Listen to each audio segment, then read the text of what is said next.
A little over an hour ago, Republicans managed to hold it together. They vote to formalize the already ongoing impeachment inquiry into Joe Biden. Tell us what that means.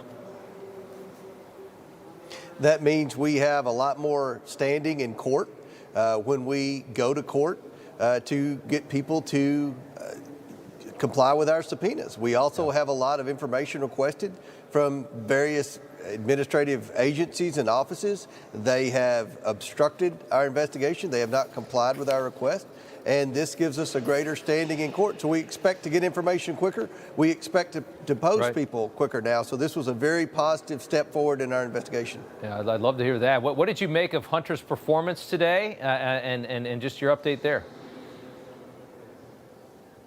Well, I mean, look, this guy's been given special treatment his entire life. I've never seen such a performance that was full of entitlement and arrogance as that. I mean, he just defied a congressional subpoena. We've heard the videos of where his dad said that people should be held accountable for defying a congressional subpoena. You know, the media would go on and on about anyone that wouldn't comply with a congressional subpoena. They should be locked up. A lot of media sources would write. Now it'll be interesting to see what the headlines in the papers say tomorrow. Look, we're not going to give Hunter Biden special treatment. We're not going to treat him any better or worse than any other witness. He's a key witness in a major investigation of public corruption at the highest levels. Yep. We have been very transparent.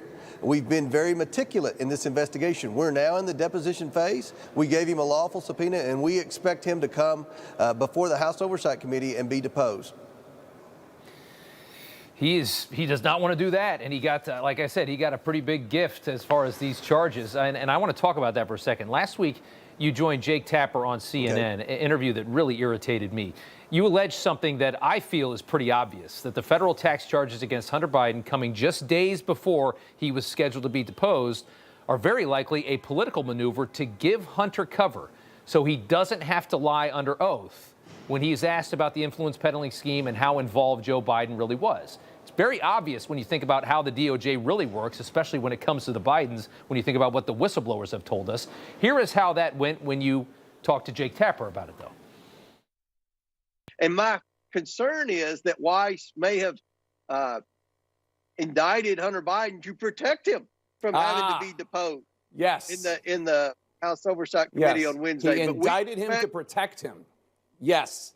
The classic rubric. I mean, what a goon. I mean, it's you know, what's your response to how you were treated on that show, and to everybody at CNN that thinks that Jake Tapper is the news guy? Well, people say you've got to spread it to the other audiences. You know, 70% of Americans realize that something's wrong here. They expect Congress to do something about it.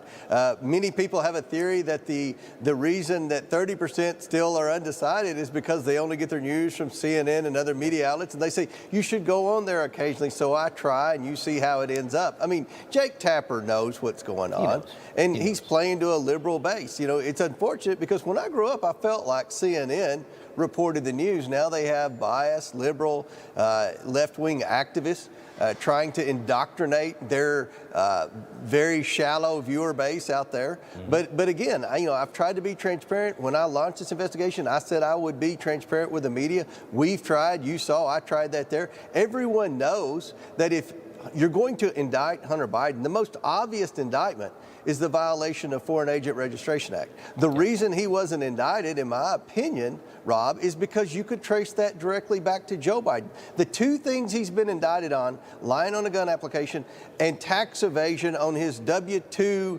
income from Burisma, those are the only two things you really can't tie to Joe Biden. So we still believe the DOJ is protecting Joe Biden, and by indicting him, he could have pled the fifth today and gotten away with it a lot easier. Yeah, it's obvious to everybody.